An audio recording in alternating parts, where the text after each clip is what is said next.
¿Tienes algo para decir? Te leemos en X. Encuéntranos como @emisoraUMFM. Revive las historias del vespertino en www.umcentral.co.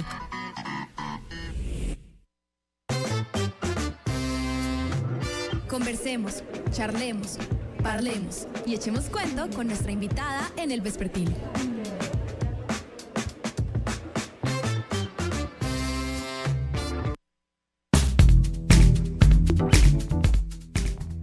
Aquí en el vespertino, Misa, hemos hablado en varias ocasiones sobre... Sí, hemos hablado en varias ocasiones. Casi todos los días. Sí. Es como la idea de un programa periódico. Gracias. Hemos hablado en varias ocasiones sobre viajar, Sí. sobre el placer que es conocer, que es ir a otros lugares, conocer cultura, y también en ocasiones tomar la decisión de cambiar la vida para disfrutar la vida viajando, Sí. que para muchos es, pues que para algunos de nosotros no es tan fácil, ¿cierto? El arraigo, el lugar donde uno vive, donde uno trabaja, se vuelve en algunas ocasiones una situación difícil de soltar. Stendhal decía que viajar y leer eran las únicas formas de tener múltiples vidas. Pues con una mujer manizaleña, nació en Manizales, pero se crió en Bogotá, y que desde hace ya un buen tiempo pues viene viajando, viene conociendo el mundo, y ustedes la pueden encontrar en Instagram como Isa por ahí. Isabel, bienvenida, ¿cómo está? Hola, hola, buenas tardes, muchas gracias por la invitación. Isabel, usted nació en Manizales. ¿Qué recuerda que usted rápidamente se fue para Bogotá, pero qué conexión tiene hoy con nuestra ciudad? ¿Tiene alguna conexión ahí?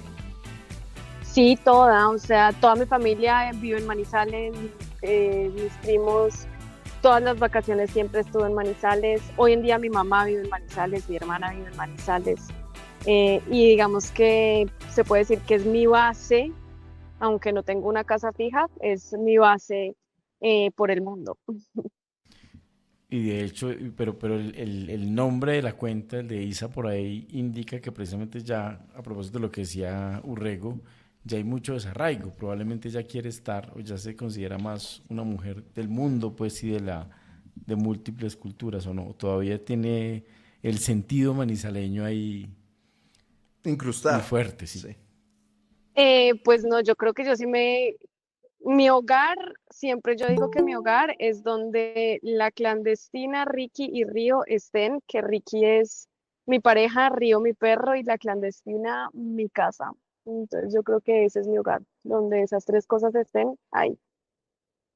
Isabel Villegas es administradora de empresas, trabajó durante 4 años En en Unilever. una empresa, en Unilever, y en un momento dijo, yo quiero como irme a viajar con su pareja, y se fueron a Sí. Sudamérica.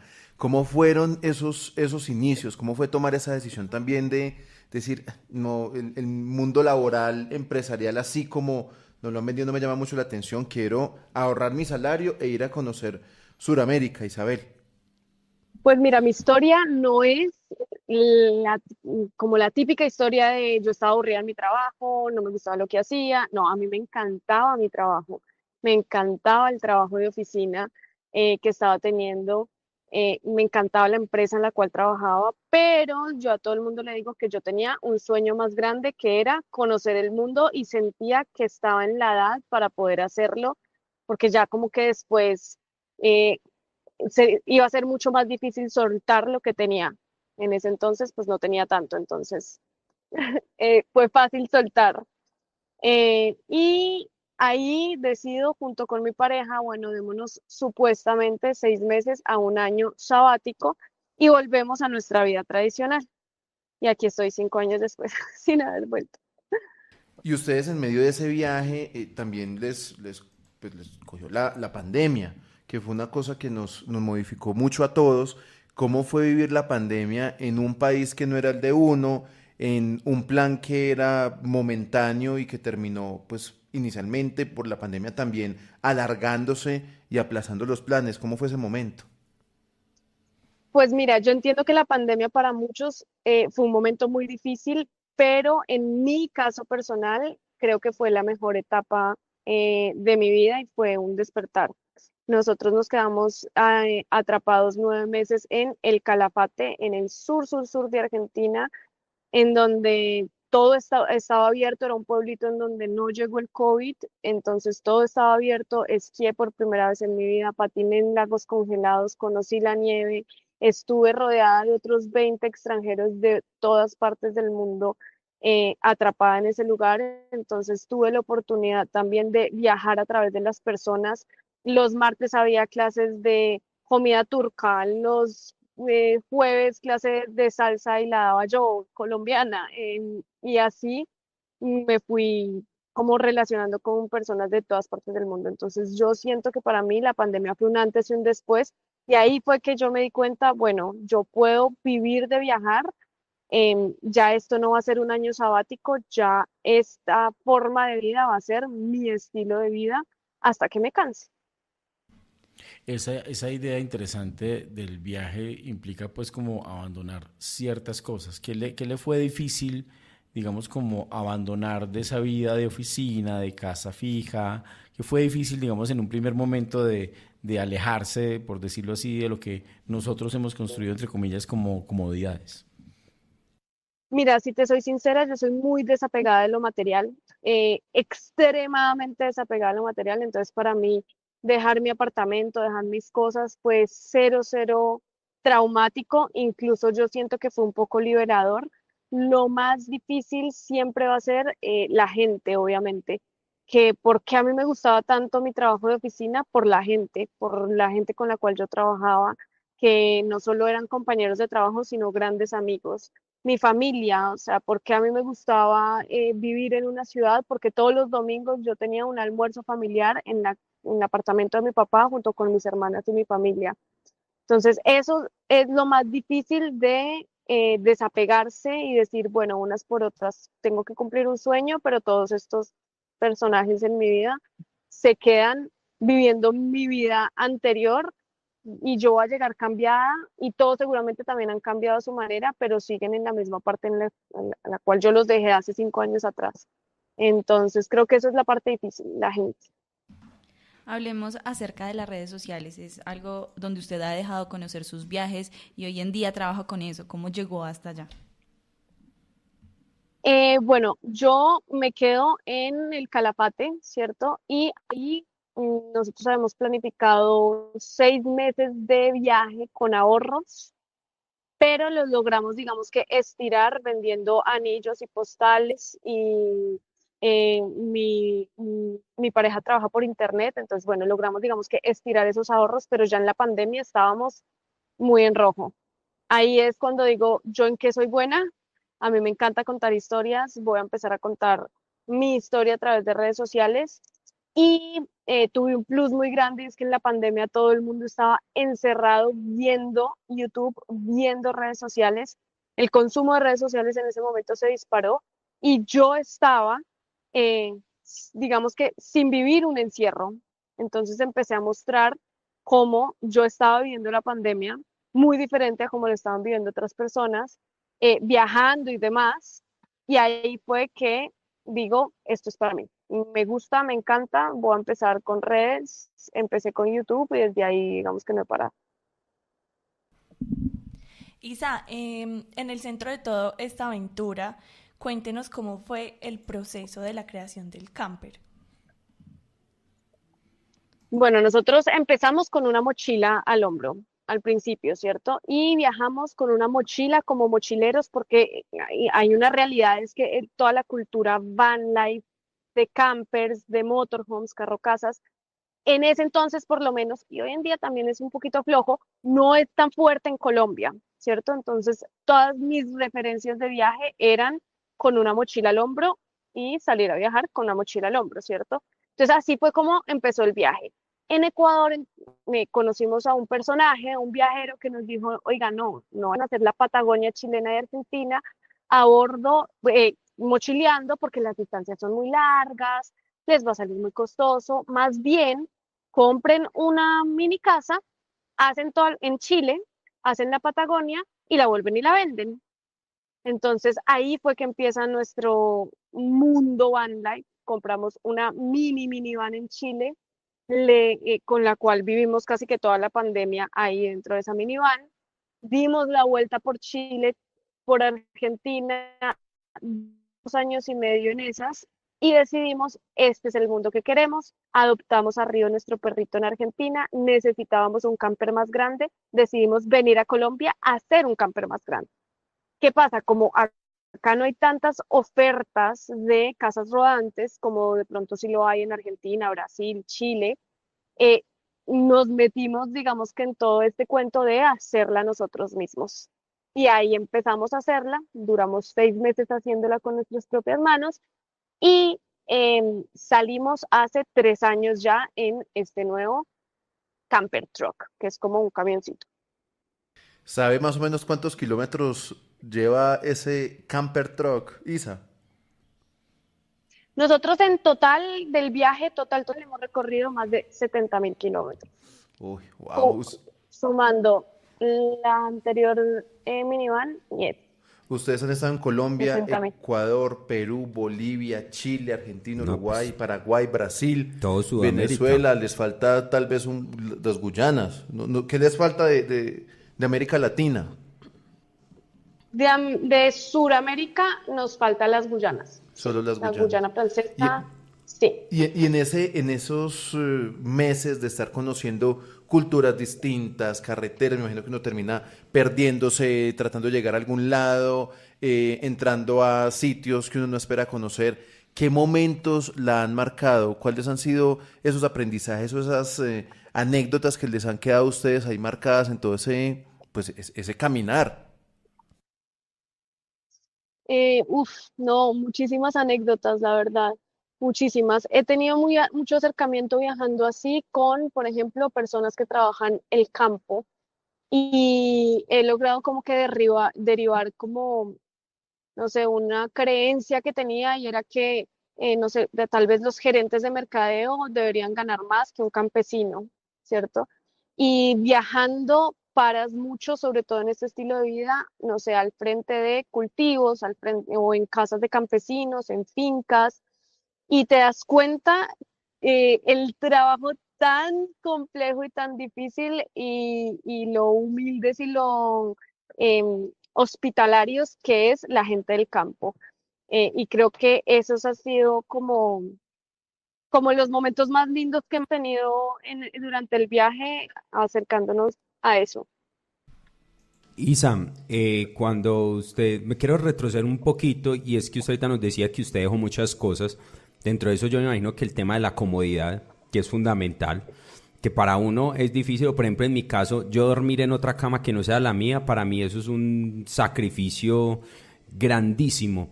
Y cuando usted ahorita hablaba del truck, ¿cierto? Digamos de esa casa rodante, ¿qué fue lo más difícil para acoplarse en términos de la adaptación fisiológica? Dormir, ir al baño, posiblemente días en los que uno no pueda bañarse, el tema de la comida, que no vayan a haber problemas de digestivos porque no se hirvió bien el agua. Digamos que cómo es ese tema de la supervivencia que uno dice, sí, viajar y pasear chévere, pero eso que a veces termina siendo tan complejo. Mira, yo en este instante veo mi camper y yo vivo de una manera muy cómoda, tal vez o sea, para mis requerimientos me parece supremamente cómodo. No hay mejor cama que la mía, todos los días duermo en la misma cama, todos los días tengo mi cocina, tengo mi baño, o sea, todo está unido. Pero sí es cierto que viviendo de esta forma, estás en constante estado de alerta y de supervivencia. ¿Qué quiere decir esto? Que creo que eso es lo más complejo, como que tienes sí o sí un cuarto del cerebro todo el tiempo ocupado que tal vez otras personas que viven en una casa normal no lo tienen ocupado, como yo tengo, pensando en, se me va a acabar el agua, no puedo consumir tanta energía, ¿será que ya tengo gas? ¿Será que no tengo gas? ¿Dónde voy a dormir hoy? ¿Cómo voy a dormir hoy? ¿Será que sí es seguro? ¿Será que no es seguro? Todas esas preguntas que ya se vuelven automáticas para mí, igualmente ocupan un cuarto de mi cerebro y solamente tengo 3 minutos para poder pensar en el resto, ¿me entiendes? Entonces creo que es un todo, pero lo que sí estoy segura es que el cuerpo humano es capaz de acoplarse y acostumbrarse a cosas impensables y que hasta la persona que pensó que jamás iba a ser capaz logra acoplarse, acostumbrarse a este estilo de vida, creo yo. Isa, ¿cuáles son los lugares más icónicos que usted ha visitado? Que usted diga mi top 5 de lugares que uno debería conocer sí o sí en cualquier momento de la vida son estos. Bueno, eso siempre es difícil, pero yo creo que top uno, el Salto Ángel en Venezuela. Es demasiado increíble ese lugar, tremendo. Em, Top 2, Galápagos en Ecuador, yo siempre digo que es como el Disney para los buzos y las personas que les gusta el careteo y el snorkel.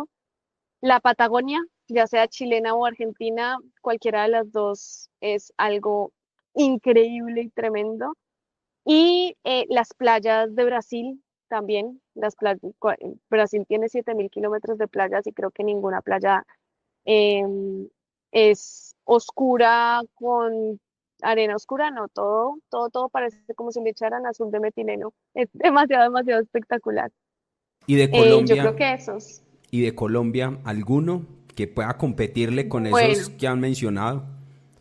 de Colombia sí, le compiten un montón, o sea, hay muchos lugares increíbles. Yo creo que, por ejemplo, el Guaviare todavía es un lugar que poca gente se atreve a conocer y que es completamente alucinante y espectacular con pinturas rupestres, ríos y demás. El cañón del río Güejar, las maravillas del Güejar, em, bueno, no, fue el Nevado del Ruiz, los termales del Sifón. No, Colombia tiene muchas cosas que le logran competir, el Nevado del Cocuy, que le logran competir a Sudamérica, total. Usted ha viajado, pues obviamente casi toda la experiencia que nos cuenta es la de viajar en el camper, pero también ha viajado, pues obviamente en avión, cuando ha ido a Islandia, cuando ha ido a otros lugares. ¿Qué ha aprendido, qué le ha aportado, digamos, a esa otra manera de viajar, ¿cierto? Esa manera de estar viajando en avión, en otras condiciones, cuando no tiene el camper cerca, ¿cómo cambia esa experiencia y cuál diría usted que son como las claves para aprovechar también esa otra forma de viajar? Que es la más común, pero obviamente para todos. Sí, pues bueno, yo siempre le digo a la gente que todas las formas de viajar son válidas, sea en moto, sea en avión, sea en la esquina de mi casa, en el parque, sea al río, a la cascada, todo es viajar. Muchas veces tenemos en la cabeza que si no nos montamos a un avión y nos vamos al otro lado del mundo, pues no estamos viajando. Y creo que hay que ponerse el chip y los ojos de turista todo el tiempo, así sea dentro de mi ciudad. ¿Y qué me aporta a mí esa manera de viajar? Conexión con las personas. Muchas veces viviendo en un carro casa es como de pronto te puedes llegar a aislar un poco, ¿cierto? Y compartes con otras personas que están viajando en un carro casa. Pero creo que si viajas así en avión, en hoteles, etcétera, yo invitaría a la gente a quedarse en hostales. Los hostales también tienen cuartos privados y comodidades. Todo el mundo piensa que un hostal tal vez es compartir habitación, compartir baño y no. Puedes tener ese tipo de comodidades, pero a la vez conocer personas. Entonces me abriría un poco a quedarme en hostales. Isabel Villegas, Isa por ahí en Instagram, quien durante más de 5 años ha estado viviendo y viajando en un camper por Sudamérica y que ahorita está preparándose para Estados Unidos y Canadá, ¿no? La idea es empezar a hacer este mismo ejercicio en otros países, en el norte del Sí, continente. sí, esa es la idea. ¿Cómo vamos a pasar el camper? De Cartagena a Panamá o a México, todavía no lo hemos decidido, Sí. en un barco, Ah, en No, la barcaza. ese camper ha sí, pasado bueno también. claro, al Sí. camper le toca. Y bueno, Se Isa, ve bien. no, ya van 5 años viajando. ¿Cómo se ven 5 años después? Otros 5 años más, ¿cómo se ve? Esa pregunta nunca la respondo, no tengo ni idea. Donde No la tengo ni coja idea. la vida. Por No ahí. tengo ni idea. Sí, Ahí por está, ahora no sé. Por ahí. Exacto. Isa por ahí. Por ahí. Isabel, gracias por estar en el Vespertino, por contarnos un poco de su historia. Síganla en redes sociales, es muy interesante todo lo que publica y también esa mirada que hemos tratado de tener aquí en el Vespertino de el uso de redes sociales también para construir, para contar, para mostrar cosas que sean realmente relevantes, interesantes. Y creo que Isa por ahí es un buen ejemplo de eso. Así que, Isabel, pues muchos éxitos, que sigan los viajes, que sigan las historias y que sigan los kilómetros en el camper. Gracias por la invitación.